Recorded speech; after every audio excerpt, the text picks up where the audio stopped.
她是挣扎在底层的一名少女，为了生存，在伦敦西区公爵夫人家做仆人。可今天却是一个意外的日子，在她为主人上茶的时候，被老女人直接拽到了身旁。玛丽根本就不知道发生了什么，本想挣脱对方的束缚，谁知竟被寡居夫人往胸膛上按压。或许是丈夫死得太早了，寂寞的老女人产生了难以形容的想法。不仅如此，还没等玛丽反应过来，对方又强力撕开了她的衣服，一系列操作让懵懂的女孩忍无可忍。玛丽只能害怕地逃离了此地，同时也因为这件突发的事，让她失去了第一份工作。好在玛丽青春靓丽，并且拥有做女佣的工作经验，于是很快又在另一个大户人家找到了生计。但事实完全出乎了自己的预料，新主人有个长相英俊的儿子，况且酷爱读文学书籍，这很符合玛丽所向往的伴侣。 Would you read to me? Oh. 玛丽丝毫没犹豫，便坐在了男孩旁边，用那并不熟练的文字水平，把一旁的少爷逗得开怀大笑。而两人也在进一步的沟通中，难免内心会泛起年轻悸动的波澜。但没想到，屋内欢声笑语的交谈，被女主人在外面听个正着。夫人似乎预感到了什么，本想开门阻止两人独处一室，但在最后一刻又选择了放弃，然后怀着忐忑的心情离开了。殊不知，二人的读书时刻早已演变成了床上的过分运动。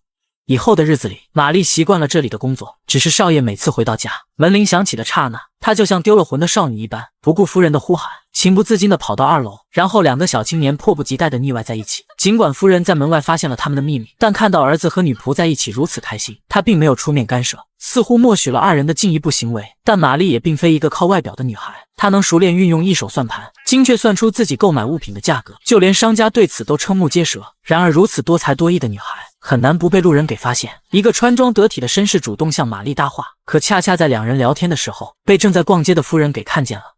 That handy little thing you got down there. It's an abacus. A what? An abacus? It's a Chinese invention. You calculate on it. Or how much will my bill come to? Let's see. Strawberries, spinach, rhubarb, and one very fresh sole. All adds up at half price to 1 shilling and 11pence.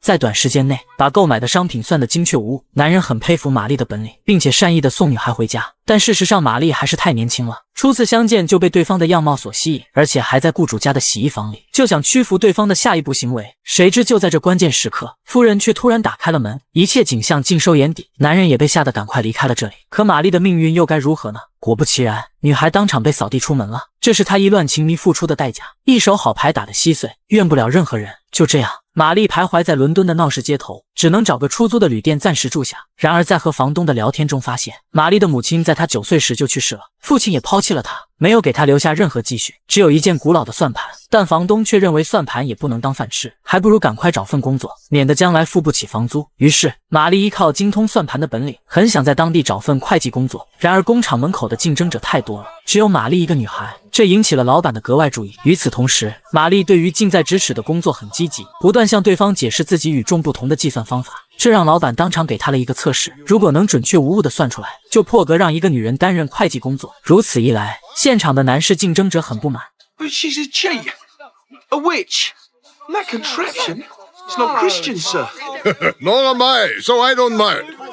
可令人万万没有想到，女孩竟在短时间内准确无误地把老板出的题给算出来了。所以其他人就没有任何机会了，并答应女孩明天一早准时上班。在当时的社会环境，一个女孩能找到工作是非常不容易的，况且还是无数人竞争的会计工作。为此，玛丽本想在街边买些水果庆祝，谁知刚才那群男人也围了过来，甚至把可怜的玛丽拽进了巷子，然后众人把她按在地上，肆意报复这个影响他们工作的女人。更令人发指的是，为了粉碎玛丽精通算盘的方法，这群恶徒竟然用脚狂踩玛丽的那双手，让她彻底失去生存的能力。然而一声声悲凉的哀嚎把工厂里的老板给引了出来。等老男人在巷子里发现残喘的玛丽时，那双改变命运的双手已变得血肉模糊，而老板此时能做的也只是把玛丽送往医院，仅此而已。转眼来到1个月后，可怜的玛丽再也无法熟练地拨打算盘，同时她的遭遇也并没得到房东的同情，没有钱是不能继续在这里住下去的。尽管女孩苦苦向对方请求，可这就是一个现实的世界，怜悯是无法生存下去的。于是玛丽在漆黑的夜里独自徘徊，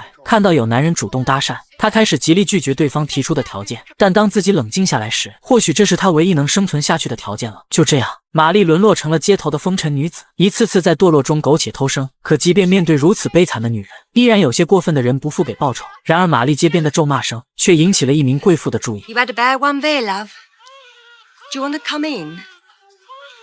I got some broth. It's nice and hot. 于是玛丽在贵妇的帮助下得到了一份难得的食物，但其实这个好心的女人别有用心，就是想玛丽加入他们的少女之家。接下来又会发生什么事？关注阿涛，下期接着讲。女人头一次尝试接待客人，就被老板娘安排了一个满脸痘疮的男人，为此玛丽是坚决反对的。然而到了这地方就得服从安排，甚至遭到老板娘凶狠的耳光。但玛丽天生就是一个犟主，她把老板娘推到一旁后，还没穿好衣服就疯狂地逃离了此地。可离开了少女之家，哪里又会是玛丽的容身之所呢？寂静漆黑的街边，沉睡的玛丽又遭到了一名男子的抢劫。明明是一个可怜的流浪女，身上怎会有钱财呢？于是玛丽想用自己的身体向对方换取不杀之恩。然而就在这关键时刻，玛丽看清了对方男子的脸，这不就是导致她被解雇的鲍勃吗？两人在雇主家的洗衣房里乱来，从而玛丽被辞去了女仆工作，这让鲍勃心里多少有点内疚。于是他向玛丽介绍了一个人，伦敦东区著名的销赃贩子所罗门，靠买卖赃物为生，正好缺一名管理赃款的会计。而玛丽善于利用珠算为别人理清账单，所以他毫不犹豫敲响了门。开始所罗门还有些警惕，毕竟自己从事非法的勾当，但当听说女人是鲍勃介绍来的，所以男人先把她请进了屋里，而玛丽上来就展示了她的算盘，并答应今后会为对方理清账单，只求在这里能有个容身之所。Will you not be sorry to employ me, Mr. Solomon? I am completely trustworthy. Trustworthy? By your own word? By my own word, I'm the King of Spain. The Prince of Fences. 眼见对方并不信任他，于是玛丽想让他出题测试。然而那双伤痕累累的手却被所罗门给发现了。可即便知道女孩经历了无法想象的磨难，但也不足让她留下来，毕竟这个地方不是收容所。而男人看玛丽长得挺漂亮的，却提出了一个匪夷所思的要求。 Lift your skirts. 但没想到，女孩为了生存下去，竟然真的掀开了裙子，这是所罗门没有预料的。于是他放下了戒备之心，决定测试一下玛丽是否有真材实料。一连串复杂问题摆在眼前，女孩的算盘打得震耳欲聋。可当男人刚把问题叙述完，玛丽竟奇迹般地说出了结果。等所罗门再详细的一遍计算后，显然女孩的结果是正确的。他没想到小小的算盘居然有这么大能量，而男人也信守承诺，决定给他提供一份工作，只不过是叫玛丽去他妻子的少女之家。原来此人和女孩之前的老板是一家人。玛丽感觉被骗了，用力推搡所罗门后，便想立即离开这个是非之地。可男人哀嚎的叫喊又让他瞬间停止了脚步。只见染红的玻璃碎片从后面拔出，玛丽对刚才的莽撞有些于心不忍，于是叫所罗门趴到桌子上，然后脱去对方的裤子，把一个个鲜血淋漓的碎片从男人的身上拔了下来。也就是从这一刻，所罗门改变了对玛丽的芥蒂，真心诚意认可了这个善良的女孩。以后的日子里，两人成了密不可分的合作伙伴，也逐渐演变成了亲密无间的情侣。即便知道所罗门有个强势的妻子，可玛丽依然心甘情愿地做他背后的女人。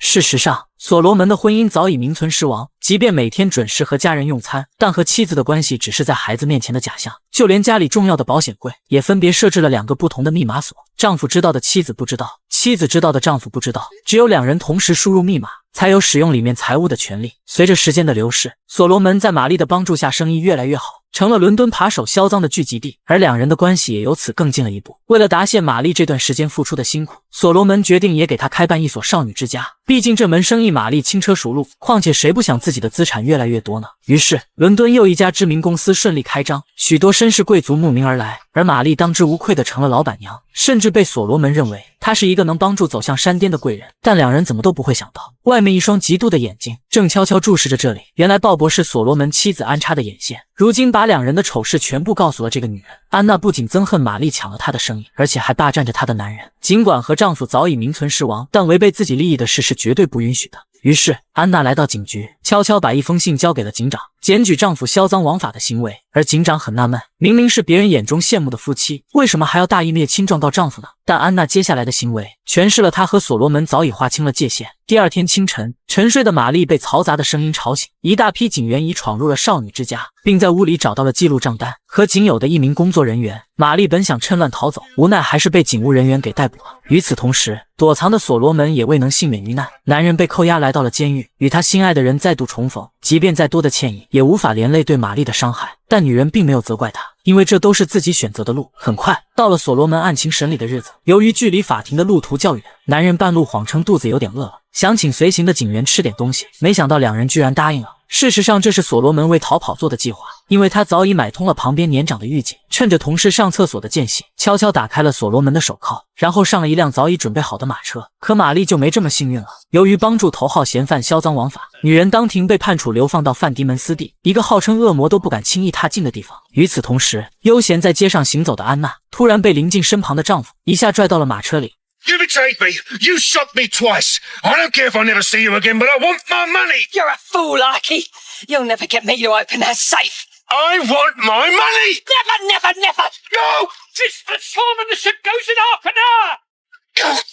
It's like ever you, I'm not a killing man. 原来男人想尽快逃到美洲，看来他保险柜里的钱是得不到了，于是只能在气愤中把他的妻子一脚踹下了马车。然而失去了丈夫的密码，玛丽也无法打开那该死的保险柜。而一旁的儿子为母亲站岗放哨，却突然听到地板上走动的声音，没想到居然是安娜的眼线鲍勃。男人鬼鬼祟祟地转悠，并把一件东西悄悄放到了水壶里。等安娜从地下室上来后，儿子把鲍勃来过的事告诉了母亲。而就在女人感到诧异之时，突然闯进2个警务人员，仿佛带着任务一般，直接从水壶里找出了一只金表。而这件东西就是之前被盗的手表。同时，安娜也是赃物贩子所罗门的妻子。显然，女人再多的解释也无法撼动法官对案情的判决。和可怜的玛丽一样，安娜也被流放到范迪门斯地，一切全结束了。而就在安娜即将被带走时，她却看到了幸灾乐祸的鲍勃。接下来又会发生什么事？关注阿涛，下期接着讲。女囚被流放到澳洲的一块小岛上，整个小岛没有设置牢房，因为它本身就是一所超大的监狱，也可以说只能进不能出，想要逃出去比登天还难。而怀抱珠算的玛丽也是其中之一。很快，女囚们开始了岛上的劳作生活，每天不停地挖土豆，导致玛丽那双遭受伤痛的手旧病复发。可即便短暂的停留，也会受到监工的批评。Keep working, woman. 每天循规蹈矩的生活成了玛丽无法摆脱的枷锁。然而就在回到寝室查看双手的伤情时，一个咒骂的女人突然撞了她一下。原来醉醺的士兵想要骚扰她，不管女人怎样向对方求饶，似乎都无济于事，甚至强力拽着她就要离开。Get away that easy. Come on.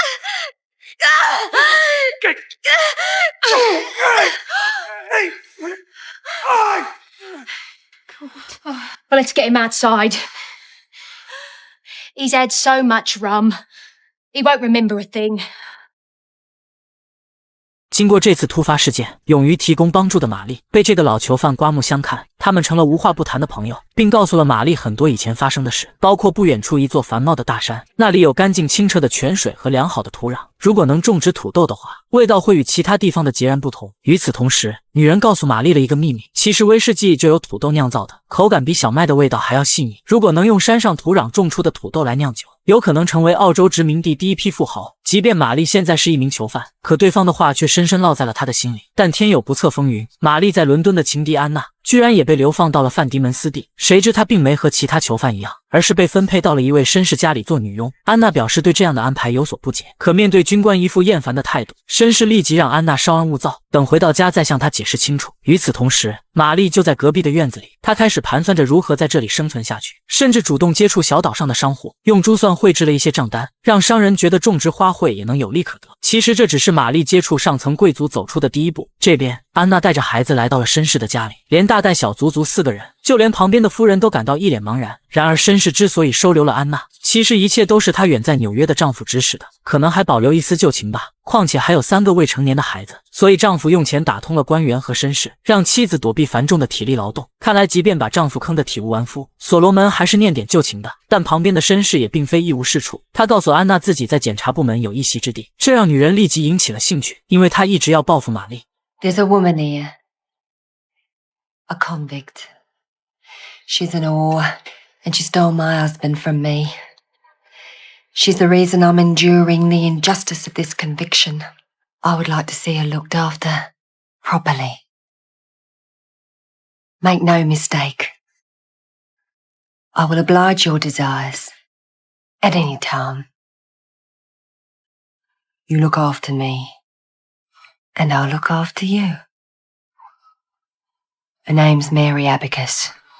转眼来到1周后，由于玛丽努力种植花卉产品，从而得到商人的青睐，由此在官员面前获得了假释权，开始正式脱离体力劳动。另一边，安娜的生活也有滋有味，虽然是一名女仆，却弄得绅士妻子去干家务活，自己则潇洒的养尊处优。然而就在这时，绅士垂头丧气的回到家里，看到2人关系越来越亲密，妻妻子可谓满心不悦。安娜本想让绅士去报复玛丽，可对方脱离了当局的管辖，帮助商人经营着一家门店，所以绅士目前也无能为力。而就在安娜心有不甘时，远处一个熟悉的身影出现在眼前。女人万万没有想到，她的丈夫所罗门也来到了澳洲。安娜瞬间一脸震惊，明明所罗门逃亡到了纽约，怎会也来到这不毛之地呢？ What are you doing here? You're supposed to be in New York. Well, when I heard of your misfortune, I caught the first available ship out of Boston. Why? Oh, my dear, aren't you pleased to see me? Please, you tried to strangle me. What do you want here? 妻子根本不相信丈夫的谎言，在她眼里，所罗门为了2件事而来：一是保险箱里的钱，二是看望他心心念念的情人玛丽。仿佛这2点都被安娜说中了，丈夫甚至被怼得哑口无言。然而要在自己眼皮底下秀恩爱，妻子是绝对不允许的。为了除掉这个眼中钉，她把所罗门所有犯罪的事实告诉了面前的绅士，而绅士也丝毫未犹豫，转头就来到相关部门报案。 I have some quite extraordinary information. 在家的所罗门有点坐立不安，妻子不再跟他多说一句话，这让男人立刻意识到了什么，于是果断离开了这个是非之地。在经过向街上的人打听后，所罗门找到了玛丽所在的地方，一切都来得那么突然。男人没有违背他的誓言，心里一直都深爱着玛丽。可就在女人激动地上前准备拥抱时，几个士兵瞬间从后面涌现而来，然后拖着挣扎的所罗门离开了玛丽的视线。不知这辈子还有没有相见的机会了，而女人能做的也只是拿着所罗门赠予的项链，久久无法释怀。几天后，男人被发配到矿山上，和其他囚犯将经历地狱般的生活。接下来又会发生什么事？关注阿涛，下期接着讲。妻子意外发现丈夫竟光天化日之下和家里女仆手拉手，这让她实在无法容忍，上来就拽着丈夫离开。而男人还在为安娜开脱，表示一个寡妇带3个孩子确实不容易，但这破坏家庭和谐的事，妻子是绝对不允许的，甚至当场就要解雇这个肆无忌惮的女人。可就在拽着丈夫想要离开时，安娜却生气地拦住了他，因为自己本身是一个假释犯，花了很多钱才在对方家里做女仆，如今仅凭夫人一句话就要辞去她，这让他和3个孩子该何去何从呢？而安娜疯狂拉扯的行为被夫人直接扇了一嘴巴。与此同时，女人在反击中又把夫人推倒在地，却没想到2人的行为正好被巡逻的警官发现。夫人在地上痛哭地控诉着，而安娜本身就是一名流放的女囚，所以她的好日子就要到头了，也把3个孩子彻底从身边分开了，放着难得的好日子不过。这次安娜被分配到了棉花厂，和其他女囚犯一样，每天有干不完的活。而相比她一心复仇的情敌玛丽，2人的境遇却完全不同。女人为商人售卖花卉赚取了丰厚利润，商人高兴之下给玛丽谋取了一个秘书部的职位，这是对玛丽辛勤付出的回报，也是流放女囚中破天荒的幸运。但玛丽却委婉地拒绝了恩人的好意，因为她不想离开一心经营的花卉生意，这让商人实在无法理解。毕竟这种改变命运的机会不是每个人都能得到的。但其实玛丽还有一个令人动容的想法，她想利用以前学过的知识，去教那些囚犯带过来的孩子们。 Those children are the spawn of convicts. Little more than idiots. Incapable of improvement. You would have such creatures studied Latin? I am one such creature. I was born an urchin same as them. But I was given books by me father and by friends. Oh, sir, couldn't I just try to teach him? I could do 3 mornings a week and still manage the gardens. I could arrange a class in the spare room by the dormitory. 面对一个善良的女人，很难不被别人接受。于是商人在思绪过后，决定在囚犯孩子们的寄宿学校给他一个担任老师的机会。但情况并不像想象的那么简单。寄宿学校的牧师断然拒绝了玛丽，因为他不认可一个流放的女囚会让罪犯的后代们更好。这种事情前所未闻，甚至认为对方在亵渎上帝的言行。 Then why do you teach him? Because their souls must be saved. Are you saved? I don't rightly know, sir. If you are not saved, we cannot allow you to contaminate these children with education. Well, to be safe, sir, what must I do? Repent your sins. You must have sinned. Yes, I have. Though someone, a good man, talks of my honesty, my... not worthy, sir, of his praise. Frailty, thy name is woman. Yet if the sinner admits the sin, there is hope. 牧师解释完，便让玛丽跪在信仰面前，他要让玛丽虔诚地表示悔改，这样就可以给她一次救赎的机会。于是，牧师把女人带到这群可怜的孩子面前，正式成为寄宿学校的老师。然而让他意外的是，情敌安娜的3个孩子也在里面。但善良的玛丽怎么会把上辈恩怨强加于幼小的孩童面前呢？况且这也是她深爱男人的后代。与此同时，当玛丽收到孩子的来信时，情况却截然相反。 That bitch has got my children.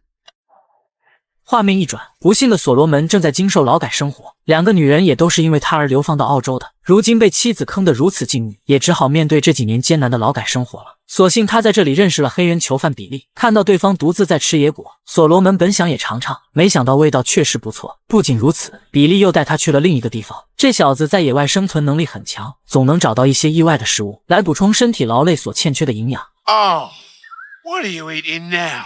比利抓了一只肥硕的树虫，让所罗门也品尝一下这独特的风味。男人一脸不可思议，可看着对方如此娴熟的咀嚼，于是也忐忑地放进了嘴里，从勉强的接受，再到细细的品尝。事实上，虫子的味道也挺美味的。所罗门感谢比利的同时，也好心地提醒他，因为这个黑人脾气有点倔，想要生存下去必须随波逐流，但一个人的性格却是很难改变的。果不其然，一天大家正在山上采石头，可唯独比利站在一旁不知思索着什么。不管监工如何要求他，男人就是不听从命令。于是比利被捆绑到了木桩上，然后在其他囚犯的注视下，狠狠抽打这个不听话的黑人。即便面对如此残酷惩罚，可比利依然紧闭牙关，不愿向施暴者给予任何屈服。这跟所罗门曾经提醒他的识时务者为俊杰的理念截然不同。就这样，时间来到1年后，正在教女囚干活的玛丽迎来了不同寻常的一天。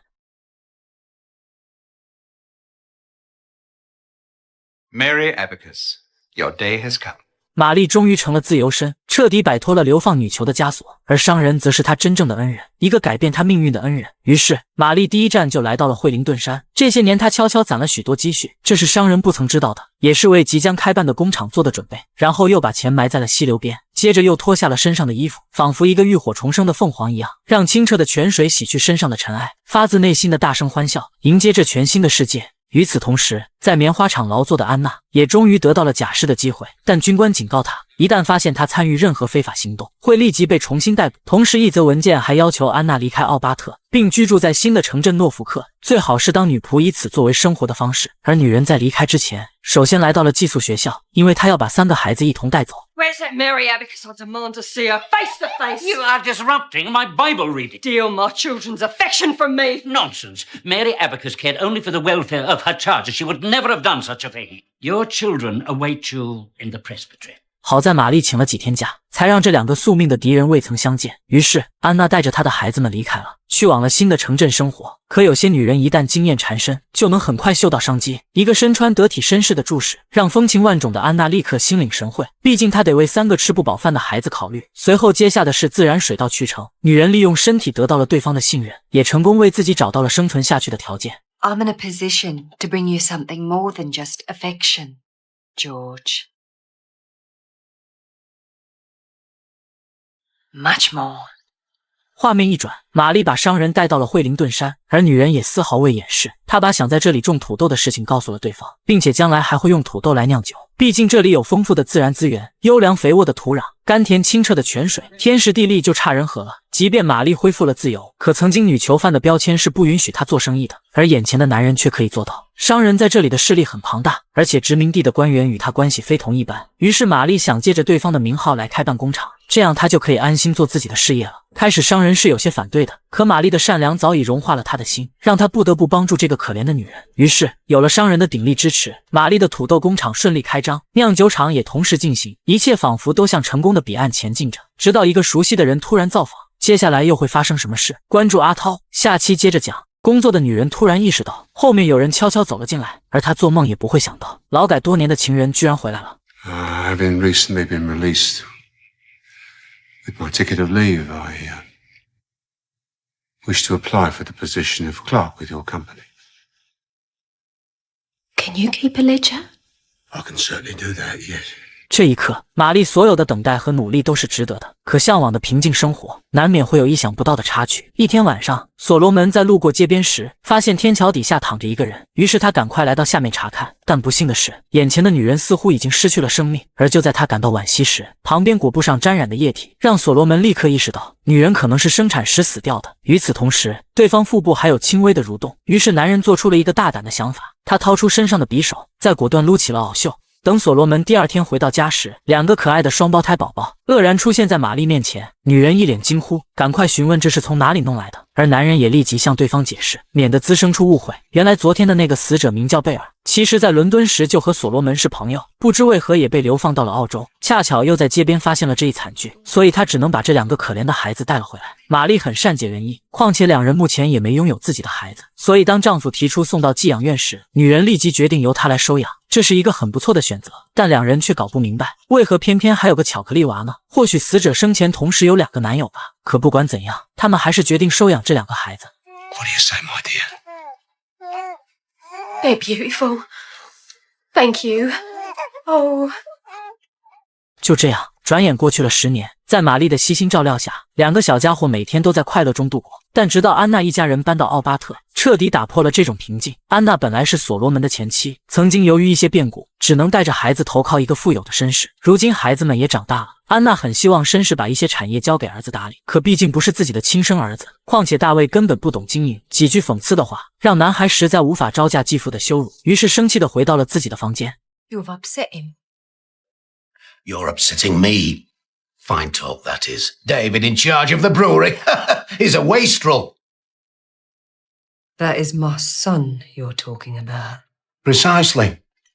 几天后，玛丽和丈夫正在清算账单，因为酿酒厂已经很久没盈利了，甚至几乎濒临破产。而就在今天，2个在外玩耍的孩子长时间未回家，让着急的玛丽心急如焚。她试图向外呼喊，可始终没有回应，于是决定带人去山上寻找，但结果却是一样的。整个惠灵顿山也没发现2个小孩的踪迹，这种结果无法想象，让玛丽瞬间陷入无尽的悲伤之中。然而不必要的麻烦接踵而至，所罗门在夜间遇到了一个不速之客，原来对方是他的亲生儿子大卫。男孩毫不犹豫，竟对着父亲掏出了枪。虽然所罗门这几年并没去管孩子，但也不至于如此对待他的亲生父亲。随后2人走进了旁边的仓库，接着大卫递给父亲了一件东西，里面装着一只黑色的手指，这显然是他把2个孩子给囚禁了起来。原来大卫在继父的家里过得并不如意，因此剑走偏锋，想从所罗门这里获得应有的归属感。他知道父亲在伦敦还藏着一个保险箱，里面是他和母亲所有的积蓄，于是想用这种无耻的手段从父亲口中套出密码，不然就会每天收到一只切断的手指。然而所罗门丝毫未隐瞒实情，第一时间就把这个消息告诉了玛丽，但他却故意隐瞒了保险箱的秘密。玛丽不明白对方为什么这样做，还以为是那个可恶的女人指使的，于是他这次实在无法容忍，